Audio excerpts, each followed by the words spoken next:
Gloire à Dieu. Venez avec moi dans Luc chapitre 2. Luc chapitre 2, au verset 10. Quand vous êtes là, vous pourrez dire Amen. Alléluia. Gloire à Dieu. Nous sommes toujours, comme Pasteur Caroline a dit, dans la saison exponentielle de l'année. En fait, on a dit l'année exponentielle. Mais savez-vous quand est-ce que l'année va se terminer? Le 31 décembre, croyez-vous? Ça, c'est selon le calendrier gréco-romain. Mais je vais vous parler du calendrier de Dieu. C'est au mois de septembre. Donc, j'ai une extension de foi. Jusqu'au mois de septembre, l'année change au mois de septembre selon le calendrier de Dieu. Et en fait, je crois qu'on est dans une période de 3 ans. Vraiment, vous allez voir la croissance exponentielle, la bénédiction exponentielle. Les promesses de Dieu s'accompliront dans votre vie. Mais même après 3 ans, je crois que Dieu va continuer à se révéler, à nous bénir. Amen. Donc, on ne met aucune limitation à la gloire de Dieu dans nos vies. Amen. Mais nous sommes reconnaissants pour ce que nous avons déjà vu jusqu'à présent. Amen. Moi, je dis gloire à Dieu. Cette année, savez-vous qu'on a vu au niveau de la jeunesse a triplé ou whatever. On a triplé, on a vu la croissance au niveau de la jeunesse. Ça, c'était vraiment extraordinaire de voir le Seigneur bénir nos jeunes. N'est-ce pas le fun, ça? Et on a vu aussi dans 3 réunions, le Saint-Esprit avait inspiré des situations différentes, sans qu'on le sache, que les jeunes se retrouvaient sur l'estrade. Moi, je crois que Dieu est en train de nous communiquer quelque chose, que Dieu a son œil sur la jeunesse de l'Église. Amen, ça c'est bon. Et Dieu a son œil aussi sur les plus âgés. Ne craignez rien. Mais je crois que Dieu est en train de faire quelque chose parmi la jeunesse. Donc, on se réjouit parce que nos jeunes vont se multiplier. Amen. Physiquement même et spirituellement, à tous les niveaux. Donc, on croit dans cette croissance qui va juste continuer. Une fois que vous êtes là, vous pourrez dire Amen dans Luc chapitre 2. Amen. Luc chapitre 2, verset 10. L'ange leur dit, ne craignez point, car je vous annonce une bonne nouvelle. Dites une bonne nouvelle. Qui sera pour tout le peuple le sujet d'une grande joie. C'est qu'aujourd'hui, dans la ville de David, il vous est né un sauveur qui est le Christ, le Seigneur. Et voici à quel signe, dites signe, vous le reconnaîtrez. Vous trouverez un enfant emmailloté et couché dans une crèche, et soudain, il se joignit à l'ange une multitude de l'armée céleste louant Dieu et disant, gloire à Dieu dans les lieux très hauts et paix sur la terre parmi les hommes qui l'agréent. C'est merveilleux.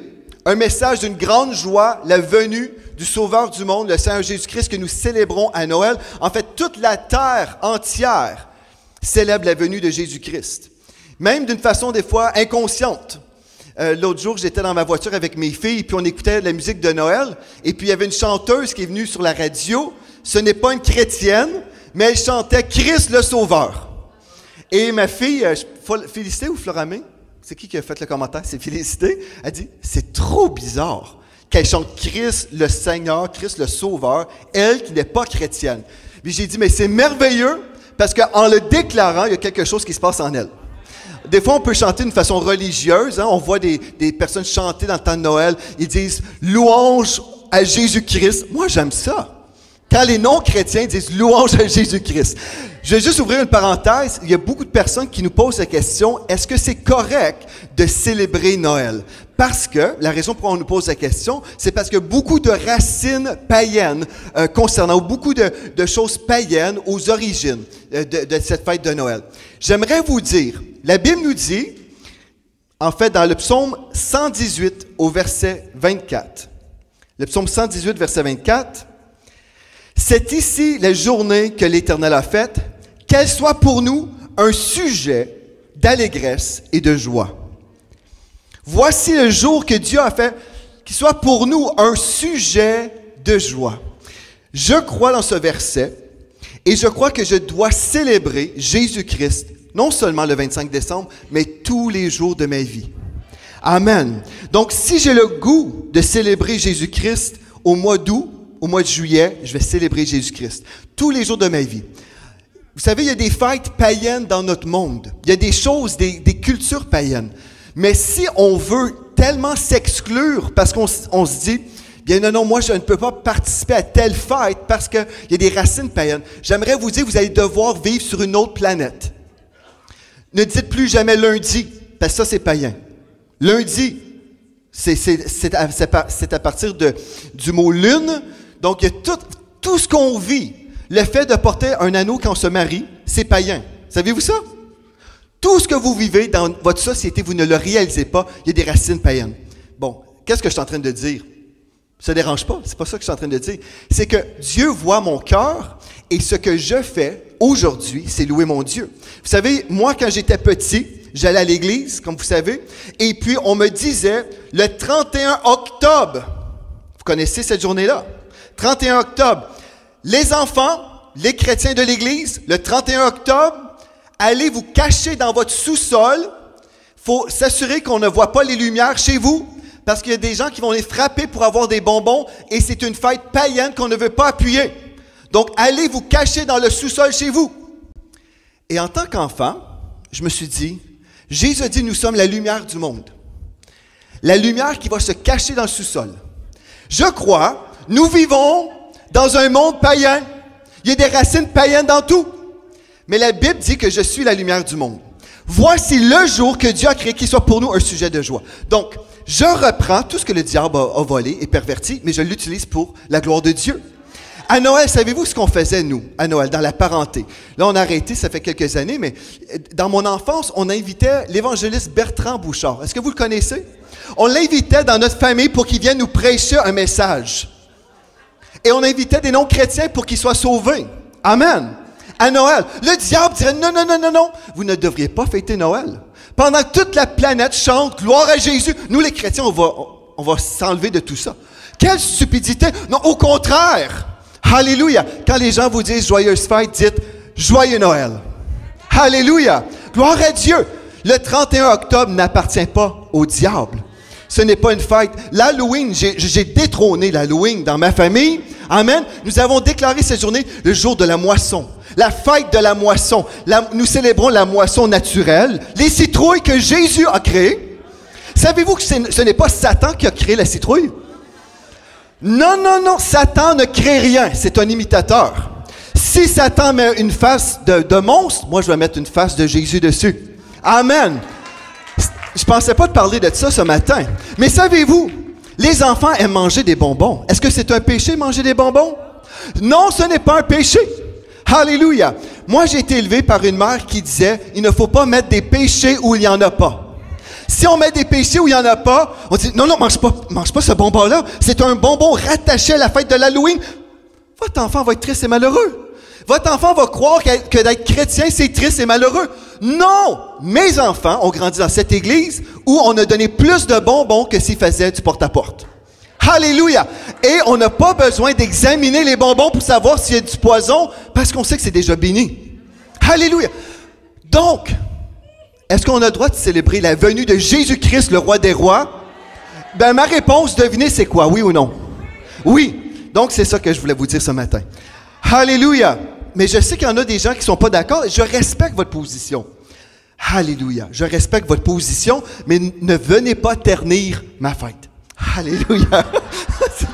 Alléluia! Non, non. Je vous aime avec l'amour du Seigneur. Je vous aime avec l'amour du Seigneur. Alléluia! Mais savez-vous, vraiment, si vous voulez vraiment bien fêter Noël, donnez. Donnez à quelqu'un. Vous faites dire, ben moi, je ne veux pas acheter du papier d'emballage qui a des choses de Noël dessus. Bien, achetez un papier d'emballage qui n'a rien de Noël, pas de Père Noël dessus. Rouge et vert, c'est correct d'après moi. C'est pas trop païen. Mais, bref, frères et sœurs, je veux juste dire, renversons toutes les... C'est des esprits religieux, en fait. Savez-vous qui gagne quand on se supprime, nous les chrétiens, parce qu'il y a des choses païennes? Moi, je ne participe pas aux choses païennes. Je participe aux choses chrétiennes. Amen. Alléluia. OK. On va commencer dans la parole. Gloire à Dieu. Mais c'était une parenthèse importante parce que je sais qu'il y a des gens, des fois, qui vivent sous des jougs religieux. Des jougs. Des choses qui viennent nous écraser. Non. Alléluia. Tous les jours de ma vie, je vais célébrer mon Dieu. Tous les jours. Voici le jour que Dieu a créé, qui soit pour nous un sujet de joie. Tous les jours, je vais célébrer Jésus. Amen. Amen. Gloire à Dieu. Alléluia. OK. Bon. Aujourd'hui, je vais vous parler de la parole incarnée. quand nous célébrons la venue du roi des rois, nous parlons dans la parole de Dieu de la parole. Mais cette parole qui s'est incarnée, qui a pris chair. Venez avec moi dans Jean chapitre 1 au premier verset. Jean chapitre 1 au premier verset. Gloire à Dieu. Gloire à Dieu. Et merci Seigneur pour cette parole incarnée, ce cadeau que Dieu nous a donné. Jean chapitre 1 verset 1. Au commencement était la parole, et la parole était avec Dieu, et la parole était Dieu. Je vais vous parler aujourd'hui de la parole incarnée. Donc, au commencement était la parole. Depuis toujours, la parole était là. Au commencement. OK? Vous me suivez?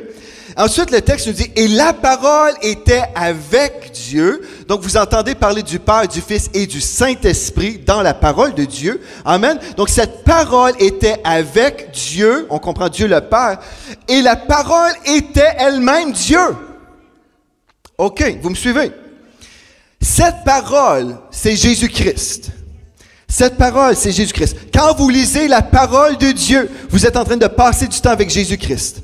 Amen. Alléluia. Dans Colossiens chapitre 2 au verset 9, nous lisons « Car en lui habite corporellement toute la plénitude de la divinité. » Ceci veut dire qu'en Jésus-Christ, aujourd'hui, vous savez, il est 100% Dieu. En lui habite corporellement toute la plénitude de la divinité. Venez avec moi maintenant dans Jean chapitre 1, verset 14. Donc, juste quelques versets plus loin. Le texte nous dit, « Et la parole a été faite chair, et elle a habité parmi nous, pleine de grâce et de vérité. Et nous avons contemplé sa gloire, une gloire comme la gloire du Fils unique venu du Père. » Alléluia. Donc, j'aimerais vous parler ce matin, comme nous célébrons Noël, j'aimerais vous parler de cette parole incarnée qui nous présente en fait Jésus-Christ. Et comme je priais hier en préparation pour ce message, en fait, dans mon cœur, j'avais vraiment ce désir de souligner un fait, vraiment une belle qualité du Seigneur Jésus-Christ, et c'est vraiment au niveau de son humilité. Dans Philippiens chapitre 2, au verset 5, venez avec moi dans Philippiens chapitre 2, au verset 5, vous allez voir en fait la nature du Seigneur Jésus-Christ. Il est écrit, « Ayez en vous les sentiments qui étaient en Jésus-Christ, lequel, existant en forme de Dieu, n'a point regardé comme une proie à arracher d'être égal avec Dieu. » Pourquoi? Parce que Jésus est Dieu. Mais, en parlant de Jésus, il s'est dépouillé lui-même en prenant une forme de serviteur et ayant paru comme un simple homme, il s'est humilié lui-même, se rendant obéissant jusqu'à la mort, même jusqu'à la mort de la croix. Nous voyons dans le Seigneur Jésus-Christ, il a quitté le ciel, il a certainement entendu son Père lui dire, « Va-t'en sur la terre pour racheter ce peuple perdu. » Et Jésus a obéi, il a quitté. Le texte nous dit, il s'est humilié lui-même, se rendant obéissant jusqu'à la mort. Jésus, le Fils, aurait pu rester au ciel dans la gloire éternelle, mais il s'est dépouillé de sa gloire. Il est venu sur la terre et nous connaissons cette histoire où Marie a conçu par le Saint-Esprit ce bébé miraculeux qui venait dans ce monde, un bébé parfait qui n'a jamais commis de péché. Il a vécu cette vie de perfection afin d'arriver à un point très important dans l'humanité où il était pour porter sur lui-même la condamnation, le péché de nous tous. Et dans Hébreux 5, verset 8, en parlant de Jésus, ce texte nous dit, « Jésus a appris, bien qu'il fût fils, l'obéissance par les choses qu'il a souffertes. » Donc, il est un modèle d'humilité en toutes choses pour nous. Mais une des choses que je voulais vraiment souligner ce matin, pour vous, nous connaissons l'histoire de Noël, nous chantons les chansons de Noël, les cantiques de Noël, mais je voulais vraiment préciser quelque chose de spécial concernant la venue du Seigneur Jésus-Christ. Lorsque Jésus est venu sur cette terre, il avait une mission très, très claire pour sa vie. Il le savait en arrivant dans ce monde qu'il avait une mission. Il est né pour mourir. Mais j'aimerais vous dire également que vous avez une mission sur cette terre. Vous êtes né pour mourir. Alléluia. Jésus est mort sur la croix, amen, pour payer votre dette de péché. Il a été victorieux sur la mort et puis il nous a donné la vie éternelle. Mais la vie est en Jésus-Christ, la vie n'est pas en dehors de lui. En dehors de lui, ce n'est que la mort. Donc, ce qu'on a besoin de faire, c'est de mourir à nous-mêmes et vivre pour lui.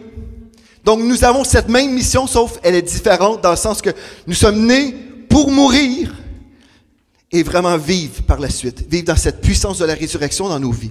Alléluia. Jésus avait une mission très claire. Je vais vous parler un petit peu de sa mission et ensuite, on va voir pourquoi je vous parle de toutes ces choses-là importantes et comment vous pouvez l'appliquer dans votre vie personnelle. Concernant cette parole incarnée, elle est venue pour sauver l'humanité. Dans Luc chapitre 19 au verset 10, le texte nous dit que le Fils de l'homme, en parlant de Jésus, est venu chercher et sauver ceux qui étaient perdus. L'humanité était perdue, mais Jésus est venu spécifiquement pour chercher et sauver ceux qui étaient perdus. Donc, il est venu pour vous, frères et sœurs.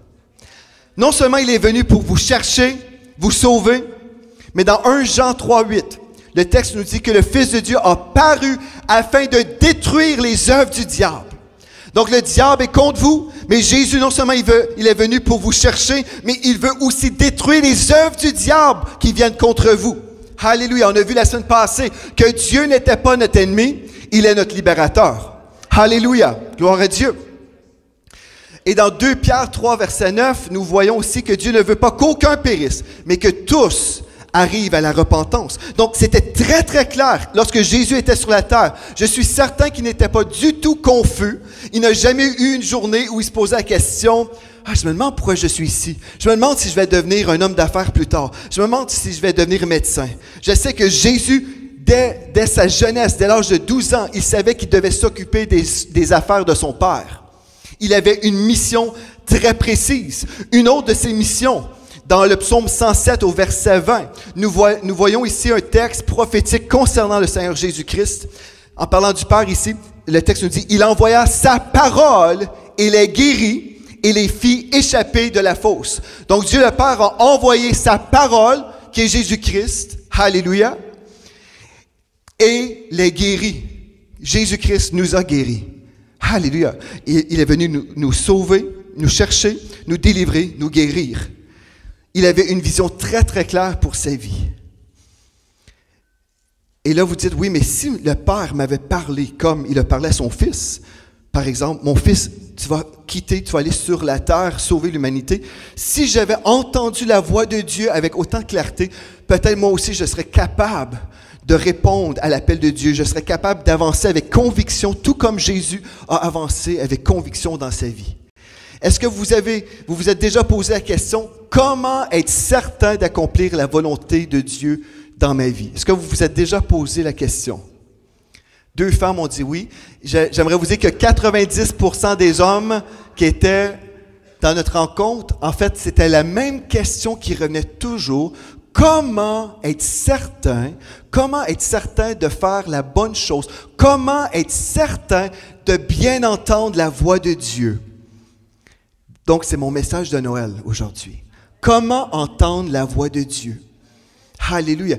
En fait, le cadeau de Dieu pour votre vie aujourd'hui, que je veux vous offrir grâce à la parole de Dieu, c'est la présence de Dieu. Donc, je vous fais le don aujourd'hui de ce message qui devrait vous servir à vivre dans la présence de Dieu et entendre la voix de Dieu. Amen. Imaginez, si vous entendez toujours le Seigneur, vous allez avoir des informations que personne d'autre peut avoir. Vous allez avoir des secrets. Dieu va vous parler et vous allez avancer avec conviction. Si vous dites, moi, je suis un peu incertain de certains détails, bien, ne faites rien avec précipitation. Une façon de faire des erreurs, c'est d'aller trop rapidement.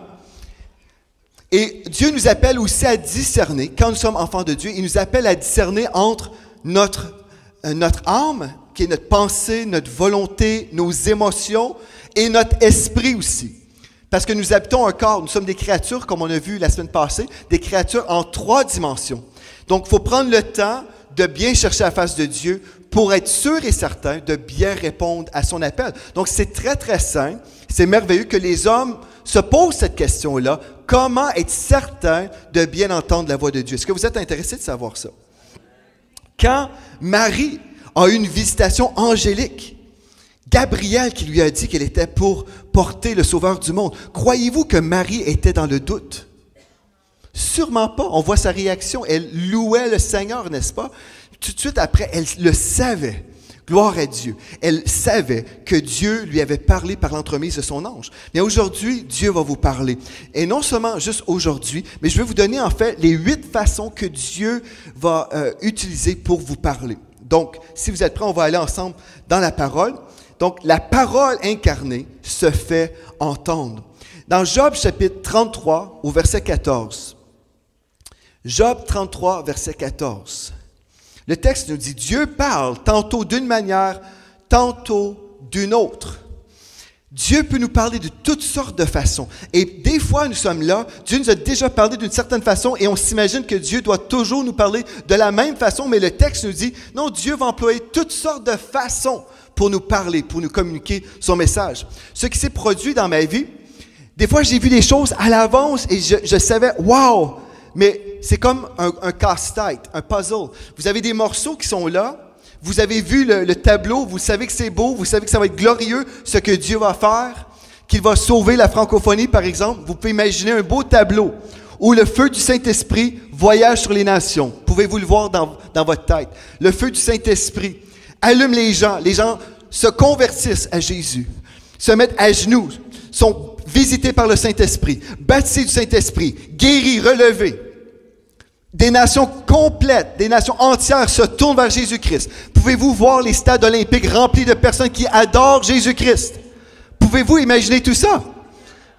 C'est un beau tableau que vous pouvez voir, mais là vous dites, mais en ce moment je tiens un morceau du casse-tête, le puzzle. Comment avancer? Comment avancer avec foi? Bien, savez-vous la chose qui est certaine? Dieu sait toutes choses. Voilà. Alléluia! Dieu connaît tout et son chemin est parfait. Si vous dites, ben, moi j'ai ça un morceau du casse-tête, c'est tout ce que je vois en ce moment, mais je le compare et je vois le gros chef-d'œuvre de Dieu, mais où va ce petit casse-tête-là? Je vais essayer ici. Non. Non. Non, non, non, non, non, non, non, non, non. Plusieurs chrétiens font ça. Et après de faire non, non, non, non, non, on a le goût d'abandonner. Donc Dieu dit, donne-moi le casse-tête, le petit morceau. Donne-moi cette pièce. Et là, on le donne au Seigneur. Il a dit, tu vois, c'est là. Tu vois dans le petit coin, là? Voilà. C'est tellement simple. Il faut juste lui demander. Est-ce que vous êtes d'accord? Dorénavant, ne faites plus jamais rien tout seul. Demandez toujours à Dieu de vous dire toutes choses. Il connaît toutes choses. Alléluia. Moi, c'est ma résolution, c'est de suivre le Seigneur. De lui demander, Seigneur, qu'est-ce que tu veux? Si on veut vivre pour le Seigneur, on va faire ce que le Seigneur veut. Mais si on s'impose dans la toile, ou comment on dit, le tableau, on dit, moi, non, je veux absolument que ça rentre là. Sors un couteau. Bon, OK, là, ça rentre. Ça, c'est fait par la chair, ça ne fonctionnera pas. Tout doit être dirigé par le Saint-Esprit. Alléluia! Ça, c'est merveilleux. Donc, aujourd'hui, la parole incarnée se fait entendre et Dieu veut vous parler aujourd'hui.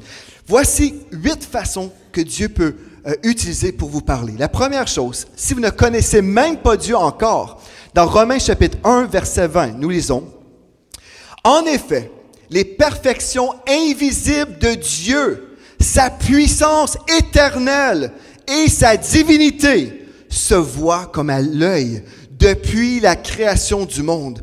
Quand on les considère dans ses ouvrages, ils sont donc inexcusables. » Personne ne pourra se tenir devant Dieu et dire, « Ben moi, je ne savais pas que tu existais. » Dieu dit, « Non, je vous ai tous parlé. Vous aviez simplement besoin de regarder un petit peu plus haut et vous pouvez voir mon témoignage. » Vous prenez même un télescope et vous voyez les planètes, les galaxies. Personne ne peut dire qu'il n'y a pas de créateur. On peut le dire, mais au fin fond de chaque être humain, chaque personne le sait que Dieu existe. Un athée peut dire « je ne crois pas en Dieu », mais dans des moments de guerre, quand les bombes tombent sur des maisons où se retrouve l'athée, j'ai lu des témoignages, c'était très très drôle. et pas drôle en même temps, mais monsieur qui est athée dit « Oh my God! Oh mon Dieu! » Mais pourtant, Dieu n'existe pas. Pourquoi tu parles à Dieu quand une bombe te tombe sur la tête? C'est parce que dans ton cœur, tu sais que Dieu existe. Dieu a déposé dans le cœur de l'homme la pensée de l'éternité.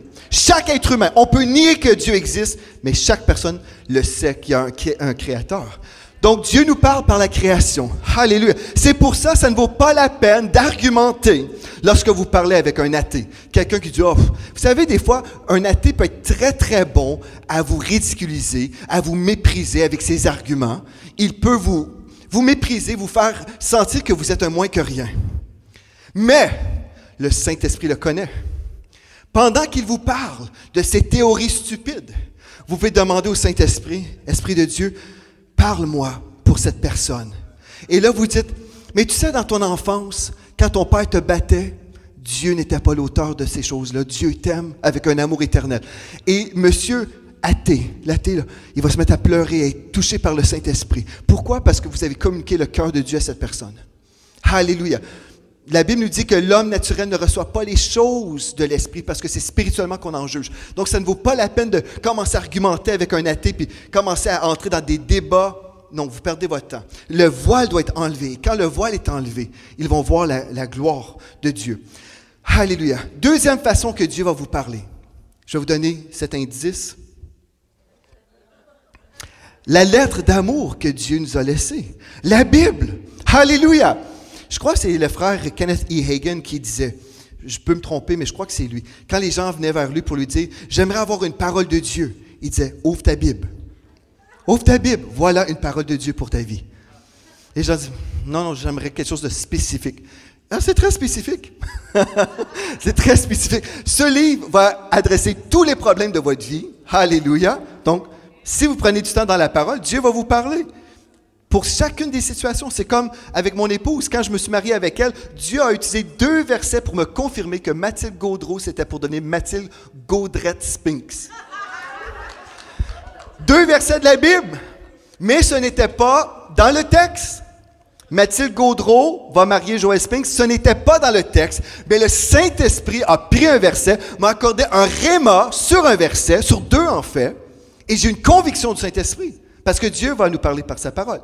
Dans 2 Timothée chapitre 3, au verset 16, nous lisons « Toute écriture est inspirée de Dieu et utile. » Toute écriture. Si nous disons bien « J'aime la parole de Dieu, mais je crois que, bon, moi, je vais prendre ce que j'aime et je vais laisser ce que je n'aime pas. » C'est vraiment une recette mortelle.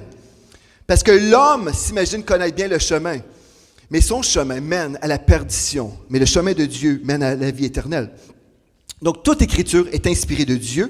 Nous avons le logos, la parole écrite, mais le réma, c'est une parole illuminée dans nos cœurs. Donc, toute écriture est inspirée de Dieu et utile pour enseigner, pour convaincre, pour corriger, pour instruire dans la justice, c'est-à-dire le chemin de Dieu, afin que l'homme de Dieu soit accompli et propre à toute bonne œuvre, pour qu'on soit préparé à répondre à l'appel de Dieu. Donc, 2 choses qu'on a vues. La création nous parle. Dieu va nous parler également par sa parole. Une autre façon que Dieu va nous parler, c'est par le témoin intérieur, par notre esprit. Amen.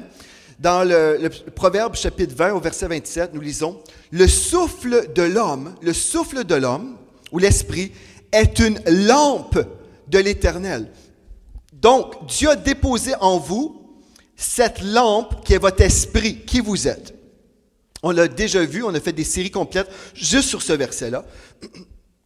Mais nous comprenons que le texte aussi qu'on n'a pas vu dans le psaume 119, qui nous dit que la parole est une lampe à mes pieds. Donc Dieu va utiliser sa parole, mais il va aussi témoigner à votre esprit le chemin à suivre ou ne pas suivre, les choses à faire ou ne pas faire. Amen.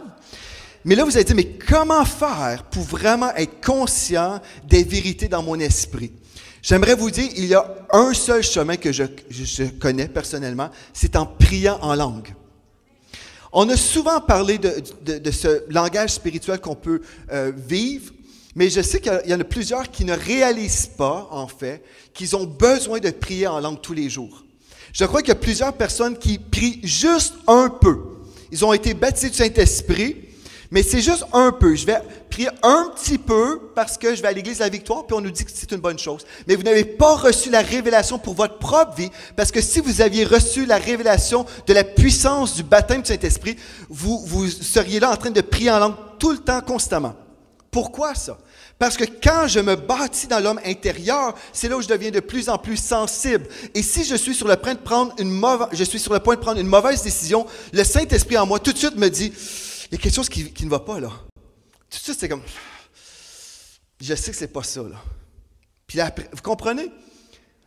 Si on est dans la confusion, puis on est toujours en train de vivre des combats, de dépression, priez en langue. Priez en langue. Priez en langue, priez en langue, priez en langue. Alléluia. Priez en langue. Ne pensez pas que c'était pour les années 80. Pour les hommes d'affaires du plein évangile, aujourd'hui, on est plus loin là. Non, non, ça c'était dans l'ancien temps. Non! Les dons du Saint-Esprit, la puissance du Saint-Esprit est à votre disposition. Mais Dieu va vous parler par son Saint-Esprit qui est dans votre esprit. Ça, c'est wow! Je vais camper là. Alléluia! Alléluia! Donc, je ne veux pas aller plus loin. Il faut que ça descende. La semence, dans le nom de Jésus, descend dans votre cœur. Si vous dites, oui, oui, je sais, je sais. Non, non. Si vous ne le faites pas, vous ne le savez pas. Alléluia. Donc, tous les jours, je veux prier en langue. Tous les jours, constamment. Et là, quand vous allez prier en langue, ce n'est pas une question de temps, mais vous savez, des fois, on dit, c'est pas important la quantité, en autant que c'est de la qualité. C'est pas important le nombre de temps que vous passez avec vos enfants. Vous pouvez les voir une fois par année, mais c'est vraiment un temps de qualité, là. Mensonge! Non, c'est faux, ça. Moi, je crois dans la quantité et dans la qualité. Les deux. Pas un ou l'autre. Donnez beaucoup de temps au Saint-Esprit, parce que le Saint-Esprit n'est pas pressé. Le Saint-Esprit est Dieu qui habite en dehors du temps. Donc, vous savez, le temps qu'on prend, ce n'est pas tellement pour lui, hein? C'est pour nous. Qu'on puisse vraiment connecter avec lui, avec l'Esprit de Dieu qui est en nous. Puis c'est là où on commence à entendre mieux. Priez, priez, priez. Et continuez à prier. Et là, vous demandez à l'Esprit de Dieu d'interpréter la parole que vous entendez. Parce que oui, il y a les langues qu'on reçoit pour l'Église locale. Admettons, on a un message en langue. Vous avez un message en langue, l'interprétation, quelqu'un devrait donner l'interprétation si c'est un message visant la communauté. C'est un message, une personne s'est levée avec un message très fort et on l'a entendu. Là, forcément, il devrait y avoir une interprétation parce que ce n'était pas un simple langage de prière, c'était un message communiqué en langue, donc il devrait y avoir l'interprétation, sinon ça ne sert à rien. Sauf que, quand vous êtes tout seul à la maison, vous pouvez prier et demander à l'Esprit de Dieu, qu'est-ce que tu es en train de me dire? Et des fois, on s'imagine que Dieu va nous donner une traduction. Mais ce n'est pas ça que le texte dit dans 1 Corinthiens. En fait, ce texte nous parle d'une interprétation. Donc, Dieu peut-être va juste vous donner une référence biblique. Peut-être une vision. C'est ça pourquoi tu priais, là. Et des fois, Dieu va vous donner une requête, un fardeau. Et là, vous allez prier en langue, sachant pourquoi vous priez. Mais d'autres moments, vous ne le savez pas, mais vous avez un fardeau spirituel, un feu, et vous savez, je dois prier pour telle personne ou pour telle situation. Et vous priez en langue, et là, Dieu vous dit, mais tu vois, tu as prié tel verset, où il y avait telle chose. Dieu va vous parler comme ça. Et c'est à force d'entendre et en écoutant et en recevant après d'autres confirmations que vous allez voir que c'est vraiment Dieu qui vous parle. Alléluia. Donc, Dieu parle à notre esprit. Dans Romains 8, 14, tous ceux qui sont conduits par l'Esprit de Dieu sont fils de Dieu. Donc, vous avez compris? Oui, Dieu va vous parler à votre esprit, mais la façon que vous allez entendre votre esprit, c'est en priant en langue, en développant votre esprit. Vous êtes toujours réveillés? Alléluia. Dieu va vous parler aussi. Moi, je n'ai pas encore eu le privilège de l'entendre comme ceci, mais d'une façon audible. Dieu parle audiblement. Je sais qu'il y en a qui ont déjà entendu vraiment le Seigneur leur parler avec les oreilles naturelles. Sauf que je me souviens, il y a eu des moments, vous savez que c'est Dieu parce que la pensée ne vient pas de vous, c'est quelque chose que vous entendez dans votre esprit qui vous secoue. Et vous savez, ça ne vient pas de moi. Ça n'a aucunement rapport avec ce que je pensais, ce que je vivais, mais cette pensée vient en vous et vous l'entendez. Avez-vous déjà vécu ça? Je me souviens, je sortais de l'avion en arrivant, en revenant au Québec. J'ai entendu dans mon esprit une parole. D'où c'est que ça vient, ça? Je l'ai entendu en moi. Je savais, OK, Dieu va faire quelque chose avec ça. Plus tard, je ne sais pas trop. Mais Dieu, mais ce n'était pas audible, ce n'était pas avec mes oreilles naturelles, c'était avec mes oreilles spirituelles. Mais il y a des gens qui ont eu la grâce d'entendre, comme Samuel dans la Bible. Il a entendu le Seigneur l'appeler. Amen, vous vous rappelez de cette histoire-là? Samuel, Samuel, Floramé, Denise. Vous pouvez peut-être un jour l'entendre, dire, Seigneur, me voici, ton serviteur, ta servante, écoute. Alléluia! Dieu peut vous parler comme ça. Mais n'attendez pas pour ça avant de faire quelque chose. Parce que j'attendrai encore. Mais soyons dans la foi. Dans Actes chapitre 9, pour une référence biblique, au verset 4, parlant de Saül Saul tomba par terre et il entendit une voix qui lui disait, « Saul, Saul, pourquoi me persécutes-tu? » Il répondit, « Qui es-tu, Seigneur? » Et le Seigneur lui dit, « Je suis Jésus que tu persécutes. » Ah, wow! Imaginez entendre la voix du Seigneur Jésus avec cette vérité. Wow, ça serait quelque chose, hein? Mais cette voix-là n'est pas forcément très forte. Dans 1 Roi 19, verset 12, nous lisons en fait que Dieu peut nous parler avec une voix ou un murmure doux et léger. Peut-être quand Samuel dormait, ce n'était pas « Samuel! Samuel! Wow! » C'est peut-être « Samuel! Samuel! » Je pense que c'est plus ça. Je pense pas que Dieu est comme « Hey! C'est pas l'armée, là? » Je suis sûr que c'était pas l'armée. Je suis assez certain que Dieu lui a parlé comme ça, pour qu'il pense que c'était le serviteur de Dieu, le prophète. OK. Une cinquième façon que Dieu va nous parler. Donc, je vais vous rappeler, 90% des hommes se posaient la question, comment Dieu peut nous parler? J'espère que vous apprenez quelque chose ce matin. Dieu peut vous parler aussi par des visions. Dites vision. Mais là, il y a 3 types de visions qu'on va voir ensemble ce matin. Joël 2, verset 28, nous dit « Vos jeunes gens auront des visions. » Et dans Actes 11, verset 5, Pierre, ici on voit, il dit « J'étais dans la ville de Joppé et pendant que je priais, je tombais en extase. » Dites extase. Et j'eus une vision. Donc, Pierre a été visité par le Seigneur. Il a vu une vision. OK. Il y a 3 types de visions qu'on peut voir avec nos yeux spirituels. OK? Plusieurs d'entre vous, peut-être vous avez déjà vécu ça. Dans Éphésiens 1, verset 18, l'apôtre Paul prie en fait que Dieu illumine les yeux de notre cœur. Vous connaissez ce verset-là. Donc, les yeux de notre cœur. On parle ici d'une vision spirituelle, mais avec nos yeux fermés. On peut avoir nos yeux ouverts, mais c'est vraiment les yeux de notre esprit. Amen? Qui voit quelque chose. Donc, on voit dans le monde spirituel. Deuxième façon que Dieu peut nous donner une vision, c'est avec nos yeux naturels ouverts. Bon, le monde spirituel est rendu visible avec les yeux naturels, où des images sont projetées comme sur un écran de cinéma.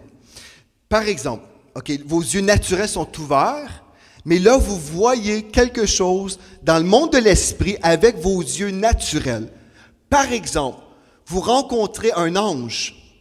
Au départ, vous pensez que c'est juste une personne comme vous et moi. Mais là, Dieu a permis que vos yeux s'ouvrent pour que vous puissiez voir l'ange qui est là. Et il y a eu des témoignages, même des gens dans mon entourage, qui ont vu un ange qui a été secouru. Je me souviens d'un couple, des médecins. L'homme, c'est un médecin.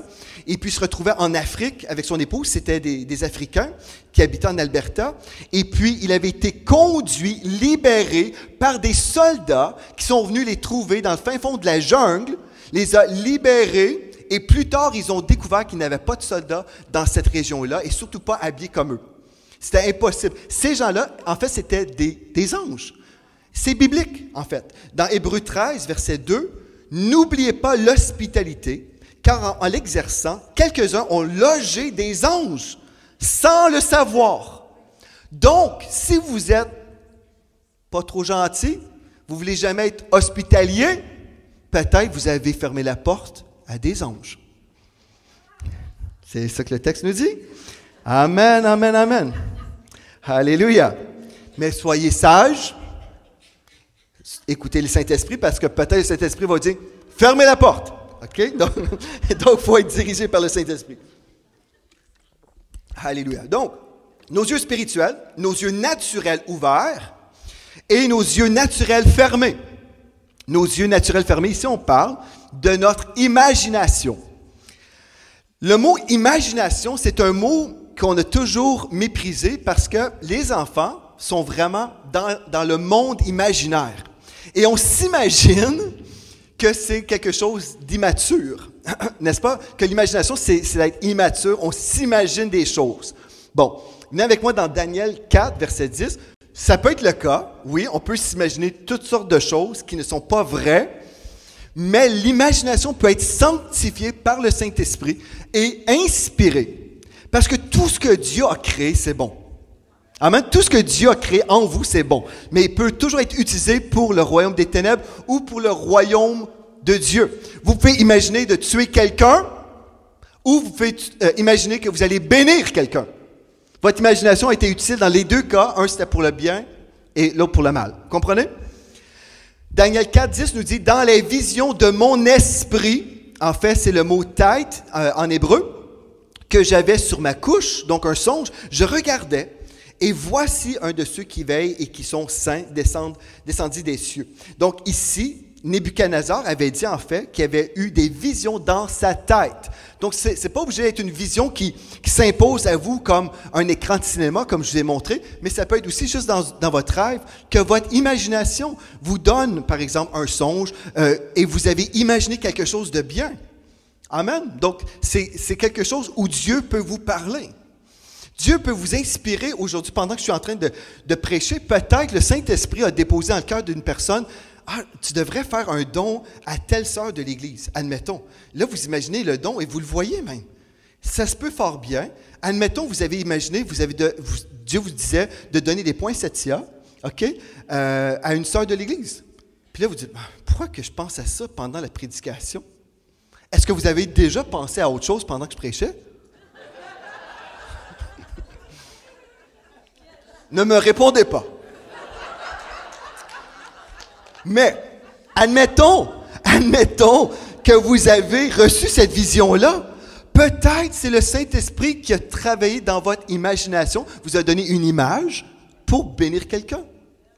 Je me souviens de mon caméraman Andy Krajewski, qui est déménagé au ciel aujourd'hui. Mais cet homme de Dieu, c'est un homme qui avait un petit commerce à côté de son travail à Miracle Channel. Lui, comment il disait, c'était un genre de fleuriste, mais indépendant. Et une fois, le Saint-Esprit lui dit, comme il était dans sa voiture, le Saint-Esprit lui dit, arrête devant cette maison et offre à la personne dans cette maison, offre-lui des fleurs. Donc, Andy s'arrête et puis il vient frapper à la porte et puis il offre à la dame des fleurs. La femme venait tout juste de rentrer chez elle. Elle était hyper touchée parce qu'elle a dit, aujourd'hui, je viens d'enterrer mon mari. Mais il avait vu dans son esprit qu'il devait lui offrir des fleurs. Et en plus, Dieu lui avait dit, tu lui diras, en lui offrant les fleurs, que ces fleurs sont des dons de Jésus. Jésus vous offre ces fleurs. Wow! Dieu peut vous parler. Mais des fois, on est plutôt concerné à entendre la voix de Dieu pour nous. C'est vrai, je vous comprends. On veut entendre Dieu pour nous-mêmes. Mais si on commence à se développer l'oreille, ou permettre à l'Esprit de Dieu de nous développer, pour les autres, pour chercher des moyens de bénir les gens, vous allez voir que même ça va développer votre audition spirituelle. Amen? Donc, vous dites, mais si je donne des fleurs, par exemple, là, ça va me coûter quelque chose. Oui. Alléluia. Donc voilà, oui, ça va vous coûter quelque chose. Alléluia. Mais savez-vous la paye que vous allez recevoir? C'est la bénédiction de savoir que vous avez été une source de bénédiction pour quelqu'un. Pas juste ça, aussi vous allez voir que Dieu vous parle. C'est une autre paye de savoir comme, Dieu est en train de me confier quelques trésors. Dieu aurait pu parler à quelqu'un d'autre pour lui offrir des fleurs. Mais Dieu a choisi de se servir de moi. Amen. C'est merveilleux de savoir ça. Donc Dieu peut nous parler par des visions. OK? Donc, vous êtes d'accord avec ça? Dieu peut nous parler également par des songes. Donc, on a touché juste vite comme ça, en parlant des songes. Mais ça, on va ensemble dans Job, chapitre 33, versets 14 à 18. Et c'est très important maintenant, comme on va parler des songes, parce que les songes peuvent nous tromper. Et on ne veut pas se tromper. Amen? Alléluia. Job, chapitre 33, verset 14. Quand vous êtes là, vous pourrez dire Amen. Bon, on reprend le verset qu'on a déjà vu. Dieu parle cependant tantôt d'une manière, tantôt d'une autre, et l'on n'y prend point garde. Il parle par des songes et par des visions nocturnes, quand les hommes sont livrés à un profond sommeil, quand ils sont endormis sur leur couche, alors il leur donne des avertissements et met le sceau à ses instructions afin de détourner l'homme du mal et de le préserver de l'orgueil, afin de garantir son âme dans la fosse et sa vie des coups du glaive. OK. Là, on peut se poser la question, premièrement, pourquoi Dieu nous parlerait par des songes? Est-ce que vous êtes intéressé de savoir ça?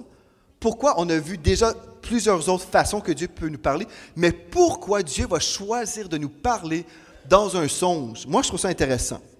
Dieu parle directement à l'homme sans que l'homme puisse tout raisonner. Quand Dieu parle dans un songe, on reçoit sans tout raisonner. Et là, après, on a le songe et puis on dit, OK, mais qu'est-ce que ça veut dire? Et souvent, 3/4 du temps, on reçoit l'interprétation. Mais des fois, Dieu va nous donner un songe et c'est juste 1 an plus tard qu'on va comprendre des choses. Dans le cas de ma femme, je me souviens, elle avait eu un songe très précis, mais Dieu nous avait empêché de discerner la signification jusqu'au moment choisi de Dieu. C'était révélé d'un seul coup, mais on a reçu au début, puis des fois, si on ne l'a pas, on laisse entre les mains de Dieu. Dieu va confirmer plus tard. Et c'est ça qui s'est produit.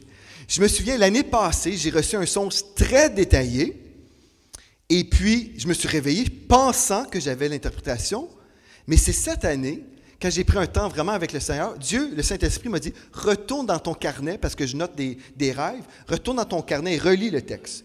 Et là, là, j'ai compris. Et je l'ai lu à ma femme. Ma femme a dit, ben, c'est clair, c'est ça. Mais je ne l'avais pas vu. Je ne l'avais pas vu à l'époque. Des fois, il faut juste, écrire dans un carnet, justement, laissez ça entre les mains de Dieu, priez en esprit, vous laissez ça entre les mains de Dieu, et dans le temps de Dieu, Dieu va vous parler. OK? Mais pourquoi Dieu donne des songes? Dieu parle directement à l'homme, sans que l'homme puisse tout raisonner. Une autre chose, Dieu avertit et confirme ce que nous avons ressenti dans notre esprit. Donc, il peut donner un rêve et vraiment confirmer ça. Alléluia. Donc, une des choses qu'on doit vraiment comprendre, c'est que nos rêves peuvent venir de 3 sources différentes. Donc, nous-mêmes, selon le psaume 128, verset 1, donc nous-mêmes, vous avez mangé beaucoup de pizza, OK? Donc, vous avez un rêve de pizza. Vous vous voyez dans une pizzeria en train de faire de la pizza toute la journée. Vous voyez, là, vous vous réveillez, je pense que je dois démarrer une pizzeria. Peut-être pas. Peut-être pas. Continuez à prier. Si Dieu vous appelle à démarrer une pizzeria, laissez Seigneur donner 2, 3 confirmations. Amen. Alléluia. Mais ça peut venir de votre âme, tout simplement. OK? Donc, de vous-même, selon le psaume 126, verset 1. La parole peut venir de Dieu, comme on a vu dans Job 33, 14 à 18. Et la parole ou le songe peut venir aussi de l'ennemi. Le diable peut vouloir vous dérouter aussi. Savez-vous, j'écoutais ce matin, avant de venir ici, j'écoutais une prédication en direct. Pasteur Alain, j'étais en train de me préparer, j'écoutais son culte en direct. Je trouvais ça spécial parce qu'il parlait un petit peu des songes. Et il disait que dans ses rêves, il dirige ses songes dans ses rêves. Dans le sens, s'il est en train de voir quelque chose, puis non, je ne veux pas voir ça, ou il gérait son rêve en rêvant. Je lui dis, j'aime ça, moi. Mais ça, c'est quand notre esprit est assez développé, et je peux vous dire, quand il disait ça, j'ai dit, c'est vrai. Je l'ai déjà vécu aussi. C'est spécial comment on peut... bref, c'est autre chose. Mais, OK. Mais l'ennemi peut vouloir vous faire peur. Mais vous savez, il y a 3 sources. Vous dites, mais comment savoir si les choses que je reçois viennent de Dieu? J'aimerais vous dire, frères et sœurs, si vous passez votre temps en lisant des films d'horreur, peut-être vous allez être horrifié la nuit et faire des cauchemars. Puis là, vous vous réveillez. Pourquoi? Parce que vous vous entretenez avec ces choses-là. Dieu n'est pas dans la crainte, OK? Donc, comment discerner la source? Discernez votre état d'âme quand vous vous réveillez. Discernez votre état d'âme. Zacharie 14, 20 nous dit « Sainteté à l'Éternel ». Zacharie 14, 20, « Sainteté à l'Éternel ». Et Colossiens 3, 15 nous dit « Que la paix de Christ règne dans vos cœurs, Quand Dieu vous parle, c'est la paix de Dieu qui règne dans vos cœurs. Si vous vous réveillez en sueur, tout le monde faisait tuer dans ma famille, ce n'est pas le Saint-Esprit. Peut-être que vous avez vu des films d'horreur. Un chrétien ne devrait pas voir des films d'horreur. Vous ouvrez la porte patio au diable pour amener la crainte dans votre maison. Je ne comprends pas ça, moi. Mais vraiment, je veux vous le dire. Pardon. Alléluia! Alléluia. Donc, pour être sûr que Dieu vous parle, entretenez-vous des choses de l'Esprit de Dieu. Alléluia. Gloire à Dieu. Vous pouvez prier en vous couchant et dire, Seigneur, je dépose au pied de la croix telle requête ou tel besoin. J'ai besoin que tu viennes m'éclairer sur telle chose. Savez-vous, souvent je me suis couché le samedi soir, si j'avais prié, admettons, le samedi soir pour la prédication du dimanche matin, et des fois c'est le vendredi soir, je prie, OK, Seigneur, je veux avoir la parole pour la réunion. Mais des fois, je suis là, je me couche, j'ai aucune idée de ce que je vais prêcher. Et souvent, c'est comme ça, le samedi soir, j'ai aucune idée, puis là après, mais je m'attends, Seigneur, si j'ai rien reçu, je sais que tu vas me parler. Puis souvent, ce qui se produit, c'est dans un rêve, tout de suite, là, comme c'est, juste avant de me réveiller, des fois, je me réveille, puis je dois courir, puis pour écrire tous les points, parce que je sais, ça ne vient pas de moi. Vous comprenez? C'est quelque chose que j'ai reçu comme par téléchargement, mais si je ne l'écris pas, je vais l'oublier. Puis des fois, vous pouvez passer des heures à préparer un message, une étude approfondie, passer des heures et des heures, puis des fois, vous dites, ah, mais c'était 100 fois mieux, puis ça a pris 2 minutes dans la préparation. Parce qu'en fait, ce qui compte, ça c'est juste un petit point leadership, ce qui compte, c'est préparer le messager plutôt que le message seulement.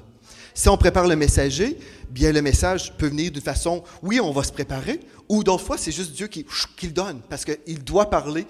Puis des fois, c'est pendant la nuit, il va donner des songes pour nous aider à comprendre. Puis des fois, on ne le dira pas, j'ai reçu un songe, mais on l'a reçu, puis Dieu va nous parler quand même. Vous comprenez?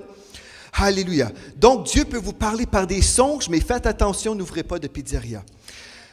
Finalement, à moins que Dieu vous parle. Je ne suis pas contre les pizzerias. Que tous les propriétaires des pizzerias ne m'écrivent pas. Ce n'est pas un enseignement anti-pizzeria. OK. 7e façon, vous êtes toujours réveillés? J'en ai juste 8, donc on arrive vers la fin. Alléluia. Dieu parle aussi par la manifestation d'un don spirituel ou un don du Saint-Esprit. Alléluia. 1 Corinthiens 12, verset 10. À un autre, le don d'opérer des miracles, à un autre, la prophétie, à un autre, le discernement des esprits, à un autre, la diversité des langues, à un autre, l'interprétation des langues. On a déjà touché un petit peu ce matin, mais Dieu peut vous donner, par exemple, dans 1 Corinthiens 12, verset 8, à l'un donner par l'Esprit une parole de sagesse qui concerne l'avenir, à un autre, une parole de connaissance qui concerne soit le présent ou le passé. Donc, selon le même esprit. Donc, quand vous avez reçu, admettons, pour quelqu'un d'autre, par exemple, une parole, est-ce que ça vient de Dieu vraiment? Si cette parole est venue d'une façon spontanée, c'est fort probablement une parole de Dieu pour la personne. OK? C'est spontané. Ce n'est pas le fruit d'une réflexion. Si vous pensez à quelqu'un, je vais utiliser ma femme, parce que ça ne lui dérangera pas. Je pense à ma femme. Bon, je me demande comment je pourrais la bénir. Peut-être je pourrais lui acheter des fleurs, peut-être du chocolat. Et là, après, je pense, ah non, on voudrait un souper dans un restaurant où c'est cru. Et puis là, là, je pense à ma femme. Et là, je dis, le Seigneur m'a parlé, je vais te sortir dans un restaurant. Ce n'est pas le Seigneur qui vous a parlé. C'est le fruit d'une réflexion. Ce n'est pas satanique. Selon certaines personnes, dépendamment du restaurant, il faut faire attention. Mais, théoriquement, ce n'est pas satanique. OK, Dieu vous donne, mais ce n'est pas le fruit d'une réflexion. Si vous pensez à quelqu'un, vous méditez, et là, Dieu m'a parlé. Faites attention, c'est fort probablement le fruit de vos réflexions. Mais quand vous avez une parole spontanée qui vient en vous, wow! C'est comme une fois, on avait eu, en tout cas, bref, je ne vais pas trop donner de détails. Mais, alléluia! Dieu peut nous donner des fois des choses tellement ridicules, on dit. Mais je me souviens, j'ai reçu une parole ridicule et c'est Pasteur Gwen qui l'a donnée. Parce que pour moi, c'était trop ridicule pour moi. Mais j'étais comme, Puis après, Pasteur Gwen a donné la même parole que j'ai donnée pour un frère dans l'Église. J'ai dit, je l'avais reçu. Mais pour moi, c'était comme, c'est pas assez glorieux, c'est trop simple. Comprenez? Dieu est dans les choses simples. Dieu n'est pas dans le spectaculaire seulement, il est dans les choses tellement simples qu'on passe à côté des fois. Et là, après, j'étais comme, le frère a été vraiment édifié. Après, je lui ai dit, moi aussi, je l'avais reçu. OK. Alléluia. Mais Pasteur Gwen a été plus obéissant que moi. Amen. Alléluia. Mais ça, c'est pour vous aider comment Dieu peut vous parler de façon spontanée, mais toujours en accord avec la parole. Amen. Finalement, dites finalement, et alléluia. Dieu peut vous parler par une manifestation angélique, par un ange, en fait. Le mot ange, en grec, c'est le mot messager de Dieu. Bon, là, on doit faire attention, parce que beaucoup de sectes ont démarré parce que quelqu'un avait soi-disant une révélation de Dieu. Et on peut aller ensemble dans Galates, verset 1, verset 8. La Bible nous dit, si nous-mêmes, si un ange du ciel annonçait un évangile s'écartant de celui que nous vous avons prêché, qu'il soit anathème ou maudit. Galates 1, 8. Donc, ceci veut dire, si un ange vous apparaît, OK, bien, le mot angelos veut dire messager de Dieu. Donc, un messager de Dieu devrait avoir parfois un message. Oh, vous êtes tellement intelligent. Alléluia! Bibliquement, on voit dans Actes 8, verset 26, un ange du Seigneur s'adressant à Philippe lui dit, « Lève-toi et va du côté du Midi. » Donc, Dieu avait envoyé un ange à Philippe pour lui communiquer un message. Mais ce n'est pas la façon typique. Parce que les enfants de Dieu, les fils de Dieu, sont dirigés par l'Esprit de Dieu. Mais si Dieu choisit de vous envoyer un ange, bien, alléluia. Gloire à Dieu. Et les anges peuvent expliquer des révélations divines selon Daniel chapitre 8, versets 15 à 19. Et l'histoire que je pourrais vous donner pour vous illustrer ce fait-là, en fait, c'est l'histoire de Joan DeWert. Joan DeWert, une femme de Dieu qui était l'épouse de notre pasteur en Alberta. Lorsqu'elle était découragée, son mari était rétrograde. Je vous ai déjà raconté un peu leur vie, mais j'en profite pour vous parler encore de ça. Mais Dr. Dick DeWert, le fondateur de Miracle Channel, lorsqu'il venait de se marier, tout de suite après son mariage, il a abandonné les voies de Dieu. Il est devenu un ivrogne, ne prenait pas soin de sa famille, c'était le désastre. C'était triste. Et puis, Joan DeWert, qui venait tout juste de se marier, voulait même annuler son mariage tellement elle était découragée. Mais c'était trop tard parce qu'elle était déjà enceinte. Tout de suite, elle est tombée enceinte comme ça. Puis là, bref. Mais là, elle a crié à Dieu. Et elle se plaignait de son mari. Elle disait, « Seigneur, mon mari c'est un ivrogne, mon mari c'est un ceci, un cela, un infidèle. » Et Dieu lui a envoyé un ange pour lui dire, « Tu ne pries pas pour ton mari en ce moment. Tu te plains. Voici comment tu vas prier pour cet homme de Dieu. » Là, Joan DeWert a dit, elle a passé 8 heures avec un ange dans sa chambre à coucher. Mais elle avait dit au Seigneur, « Seigneur, moi je ne sortirai pas de cette chambre jusqu'à temps que tu me parles. » Elle était déterminée. Et Dieu lui a envoyé un ange qui lui a montré dans la Bible, « Voici ce que tu vas dire. Tu vas dire, vaillant héros. » Et elle m'a dit, mais John nous a parlé à Mathilde et moi, tu as raconté, quand cet ange-là lui est apparu, lui a montré, c'était avec la parole de Dieu. Ce n'était pas l'inspiration d'un nouveau livre, comme on entend. C'était avec la Bible. Voici les versets que tu vas déclarer. 8 heures a passé comme ça pour elle. Mais c'était une école avec un ange. Pourquoi pensez-vous que Dieu avait envoyé un ange? Ben parce que semblerait-il que cet homme était pour avoir une responsabilité importante. Donc, je ne pense pas que c'est tous les jours, on est au Dollarama, puis Dieu vous envoie un ange. « Hey, bonjour, ça va? » Je voulais juste te dire, Jésus t'aime. Jésus est Seigneur. Non, je ne pense pas que c'est pour aucune raison. Dieu envoie un ange parce que c'est quelque chose d'important. Là. Mais Dieu peut employer toutes ces façons-là pour vous parler. Si vous dites, ben, j'ai tout oublié, visitez YouTube et réécoutez tout ça parce que Dieu veut vous parler. La parole de Dieu s'est incarnée. Alléluia, c'est une parole vivante et efficace pour notre vie. Je vais inviter l'équipe de la louange. Quand nous célébrons Noël, nous célébrons la venue de la parole incarnée. Ce n'est pas simplement un petit bébé que nous célébrons la venue du roi des rois. Mais ce roi veut vous parler. Il veut vous diriger pour que vous puissiez être comme Jésus, dirigé et convaincu lorsque vous avancez dans ses voies. N'est-ce pas merveilleux de savoir que cette parole s'est incarnée et que cette parole se fait entendre?